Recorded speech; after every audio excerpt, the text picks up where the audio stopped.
This is life. This is who we are. And by the way, our last class in May, we had rockets over our heads. We were in a sheltered place. Welcome to this episode of Feeding the Wolf of Possibilities. Today, we're heading into the fire of current events, exploring what it takes not to get sucked into polarity, even when everyone around you paints the world in black and white. As our guides, I've invited Imene and Ronit. Imene lives in Algeria and is a Muslim. Ronit is Jewish and grew up in Israel. And they're both access consciousness facilitators who currently are exploring really how well do the tools hold up in the trenches. Let's jump in. What would change in the world if you, me, and everyone choose to feed the wolf of possibilities instead of the one of doubt, distrust, and despair? The way I see it, our point of view creates reality, not the other way around. Somewhere deep within, I think we know that. In this podcast, I am daring you to claim this remarkable superpower. Join us and be inspired by trackers, explorers, and finders of possibilities from the multiverse of hope.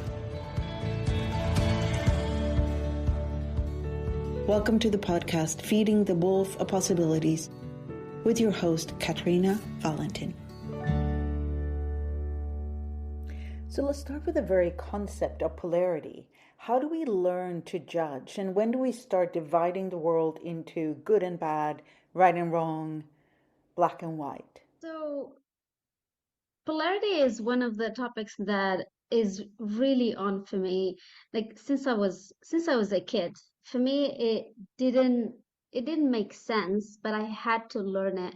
We actually learn so much about what it is that we need to belong to, the black or white, like you said, or the right or wrong.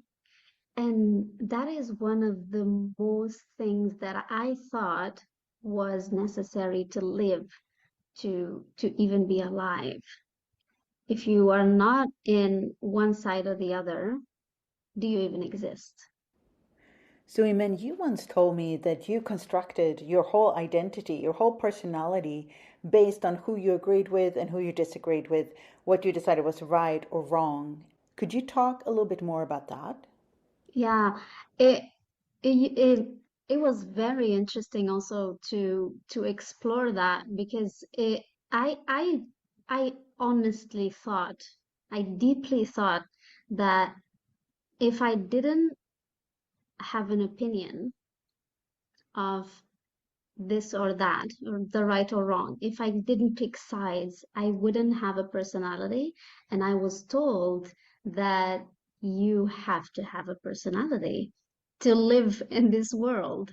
So I needed to pick which sides I was on in everything. I needed to look at people and know which sides they are on. I literally had lists of looking at a person. Is this person on this list or on that list? it was really interesting. And that personality thing kept me a lot from exploring what it is that I could contribute to, what it is that I could be even beyond being that point of view. Because when you look at becoming a point of view, you don't allow anything else to contribute to you. You don't allow anyone else to contribute to you if you have a polarized point of view that, okay, my point of view is this, my political point of view is this, my social point of view is this. Do you allow anything that doesn't match that point of view to come into your life? Usually, no. And also, it defined what I was allowed to receive, what I was allowed to interact with, who I was allowed to interact with. And up until recently, that I started really to look at, what if I didn't have no point of view? What if I can be that space of being like, yeah, you have a point of view. I may or may not have a point of view on the matter, but I still exist and I still get to receive, I still get to contribute. And Ronit, what was it like for you? How did you meet polarity? So for me, like when you said black and white, I thought, but I'm such a colorful person. I'm more of a colored, like in my clothes, in my environment, in my house. And I was thinking about myself when I was very young. I grew up in Jerusalem and in Haifa. Both are mixed cities. Like I grew up with Muslims, with Christians, with Buddhists, with Baha'i, with Druze. So as a kid, especially with my parents who were very pluralist, I didn't really care who is what. So I didn't have a box to put people in.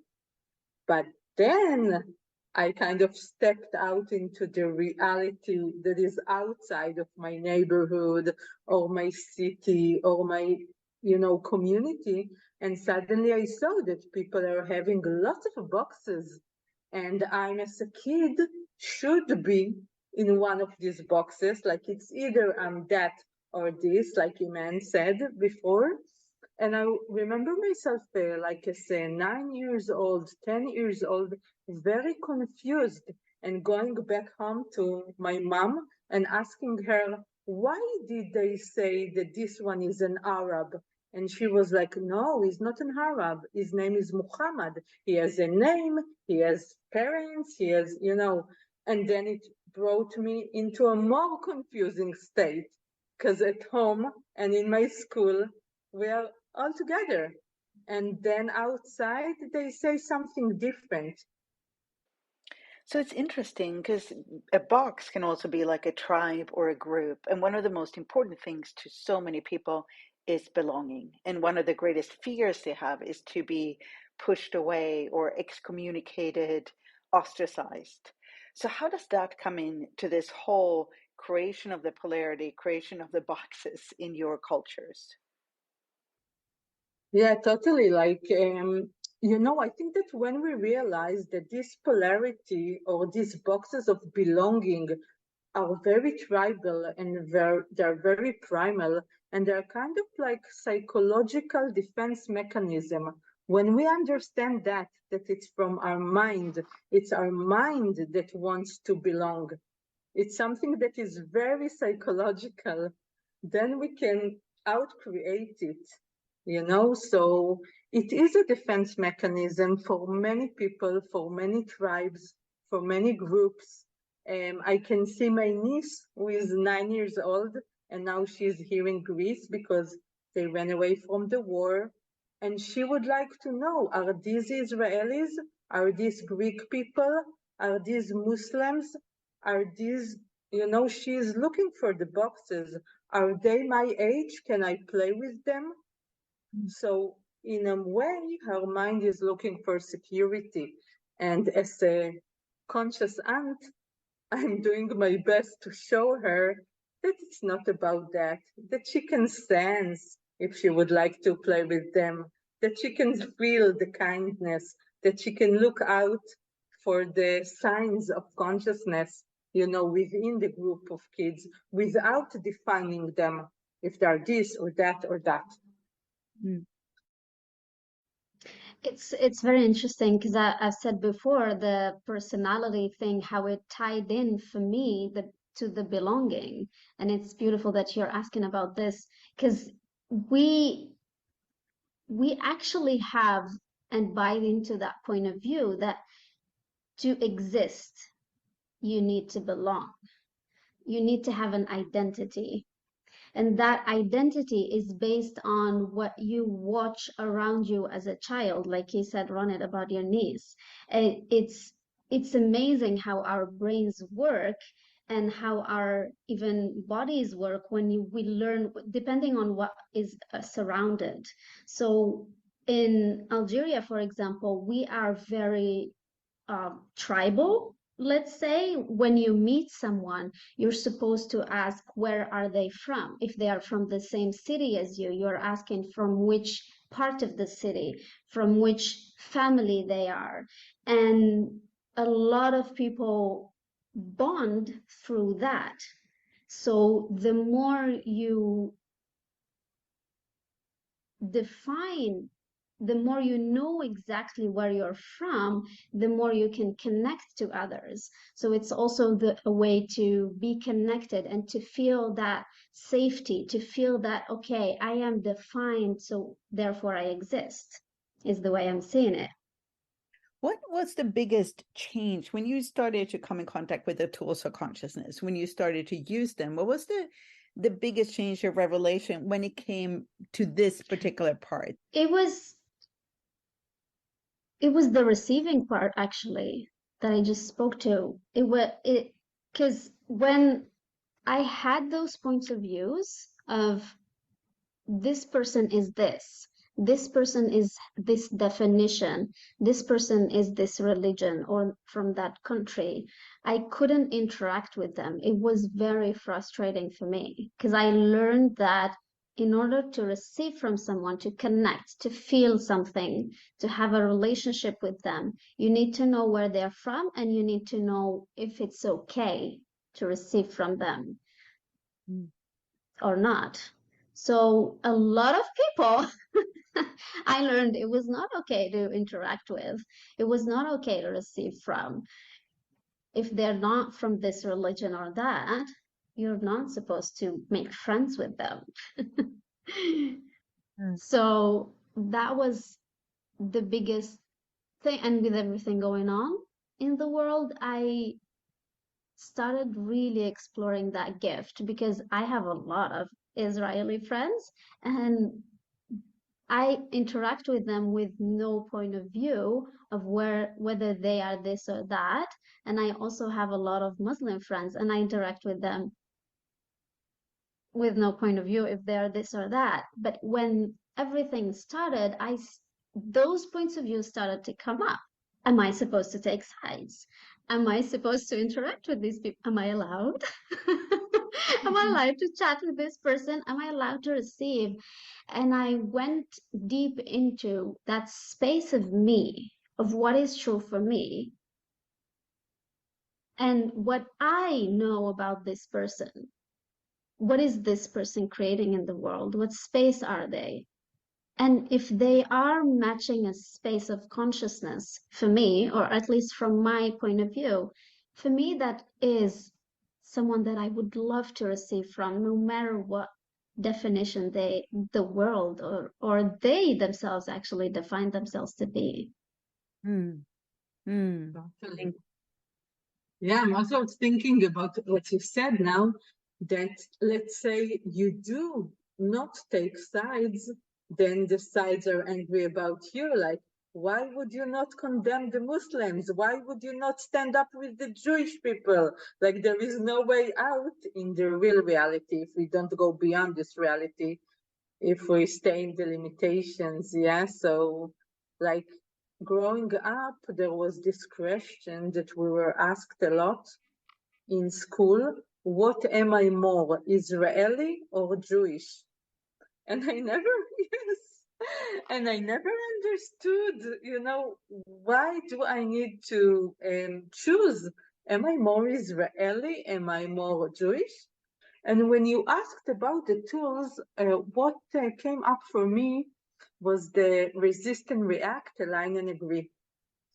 That if I do take side, it means that I'm either resisting and reacting to another side, or aligning and agreeing to another side. And when I got that tool, like when I really got it, not when I heard it first time, I heard it, okay, blah, blah, yeah, nice concept. And then, suddenly I was, now I get it. And using these tools of, do I really resist and react now? Is it my choice? Or am I wired like that? Or expected and projected and, all the others that I'm supposed to resist and react now? And it was a big revelation to me that in many situations that I was supposed to resist and react, I actually was looking at myself, I'm not, it doesn't do that to me anymore. And this is a huge revelation. So, Ronit, you've also facilitated a few Access Consciousness classes where you had both Israelis and Palestinians as participants, and you even have one coming up now that you've had to postpone into the future due to the current situation. Could you talk a little bit about what has been the most surprising part of those creations? I'm just thinking about meeting the team for the first time, person to person. And, like first time that I had a conversation in Zoom with some of the Palestinians, their jaw really like fell down when they understood that I'm Jewish, because they knew I lived in Israel, they knew I'm Israeli, but kind of like a part of the brain said, no, she cannot be Jewish. Maybe she's something else. She lives in Greece. And then to see the amazing, amazing, beautiful side's face when he was asking me, wait, but what are you? It was before the foundation class. Yes, what are you? And I'm like, do you want the old story, the middle story? Yeah, I'm this and that and that and that. And he was like, okay. And then he was like, but wait, what religion are you? And I'm like, are you asking me if I'm Jewish? Yes, I'm Jewish. I was born Jewish. And there was silence. And he was like, okay, like trying to fix it. Yeah. And then he said, I've never met Jewish people, like real. I've never spoken to Jewish people. And if you see him now, he is a part of our family. He was here for the new Jewish year. He celebrated it with us. I told him 6 months ago, you never thought that you're going to have a Jewish family celebrating holidays together, talking with his kids in Zoom. And now his best friend is Israeli. They're like brothers, they're so like, they look like brothers. They bought the same T-shirts to each other in Arabic and English that says a brother from a different mother, which is so sweet. So for me, the joy of facilitating change and to kind of like shout, I was finding myself shouting to the anti-consciousness, this is life. This is who we are. And by the way, our last class in May, we had rockets over our heads. We were in a sheltered place, we had rockets, and we created a different universe. So I didn't know, to be totally honest, if people will join my craziness. Because for me, I know that this is my point of view, but I was not sure if I was really going to do it. I said, okay, even if 3 people will join me, that will be worth it. So imagine my eyes at the first day of foundation to see 30 people from all over Palestine and Kuwait and Algeria. We had an Algerian woman and Israelis and babies. We had 2 babies in the class. I'm chilled, like I want to cry now, just to tears of gratitude, yeah, not of sadness. Because I know that this space is possible if we just be in a question of what else is possible beyond this reality. And I so want you to meet the team now, like kind of like to meet them, because the team are both Israeli and Palestinian. Ah, you made both of us cry too. Yeah, you did. So let's take a moment and just look at how we can avoid getting sucked into polarity in our everyday life. And you and I, Imene, we were on this call together where somebody asked how you know what to vote for in an election if you can't use judgment or right or wrong. And you had such a great answer to that. It was really brilliant, and it was one of the things that I was looking at through my journey of having a point of view or not having a point of view. Because when you look at the world right now, it is almost impossible to not have a point of view, to not have a clarity on what you're supposed to be voting for. You're supposed to be on one side or the other. That's the polarity. That's what keeps you in the box. What defines you. And the beauty of not having a point of view, and I had to learn this because at the beginning I was like, how can I not have a point of view? This doesn't make sense to me. At the start, when I learned about having no point of view and the allowance, it didn't make sense to me because all I've heard my whole life was, what is your opinion? What is your point of view? So I had to dig deep and I understood what having no point of view means. And it was what I got to was, it doesn't mean you don't have an opinion, but it means that you are not fixated on one point of view. You're flexible. You're like the waters. One day you're a hurricane, and the other you're like very calm and very steady pond. And when you go to political points of views, when you look at voting, for example, you can still contribute to that by asking questions, by looking at what's true for you, what will create in the world if I'm voting for this person or that person, if I am on this party or that party. Am I actually in a fixated point of view? Am I defending? Am I reacting to something? Am I aligning? Am I saying this person is right or wrong? And just this morning, I opened social media and I opened someone's political page, and I never got this. I never had this ever, looking at political points of views. And I felt a space reading one post. And I was like, wait a minute, this feels light. This actually feels light. There is a lightness to this. And this for me is my compass in the world, in knowing what is true. For me, it doesn't have to be based on facts or based on right or wrong. I can look at someone and perceive what they are going forward into.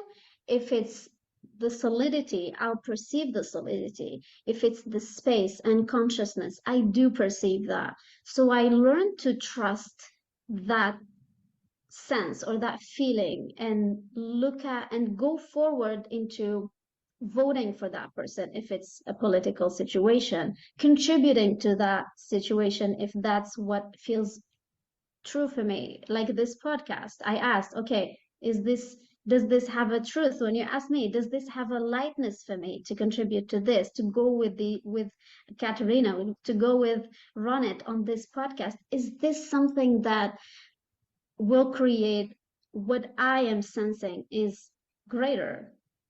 And I can change that point of view anytime. I can change and be flexible and look at the world. And with that, I can, to circle back to your question, I don't have to be without an opinion.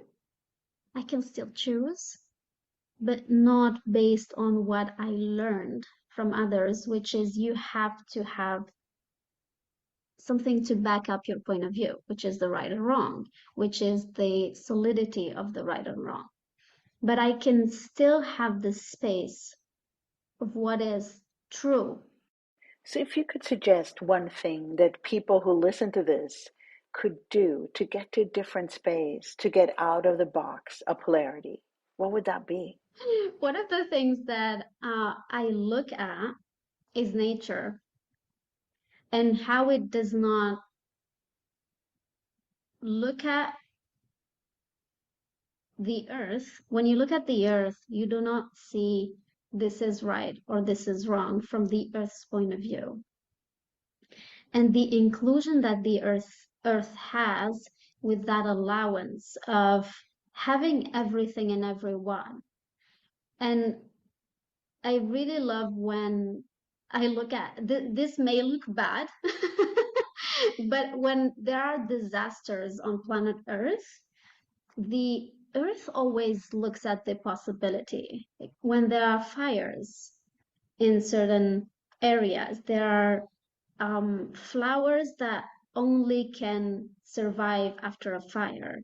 When there is something that occurs that we as human beings define as wrong, the earth creates something out of it that if we did not look at it from the right and wrong, it just has this, just something different.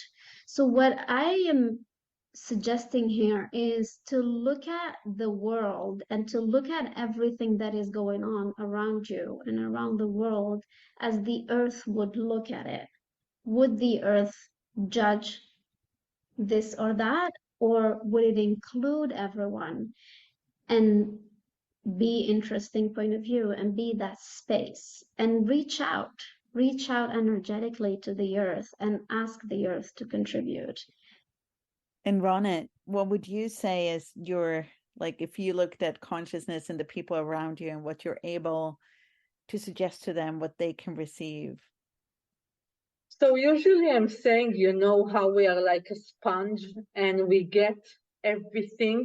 So I can be here in Greece and still wake up from a nightmare as if I need to run away now to the shelter.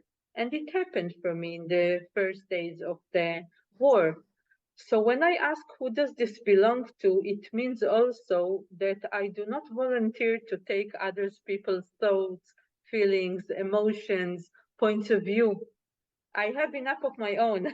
I don't need to volunteer. So I just suggest them. You can ask yourself, who does this belong to? Does that fear that suddenly shook me up, this anxiety, is it mine? Or can it be that an hour ago we sat down with a family that came from the war and we heard, or we even didn't hear, but we perceived something and then we kind of took it from them.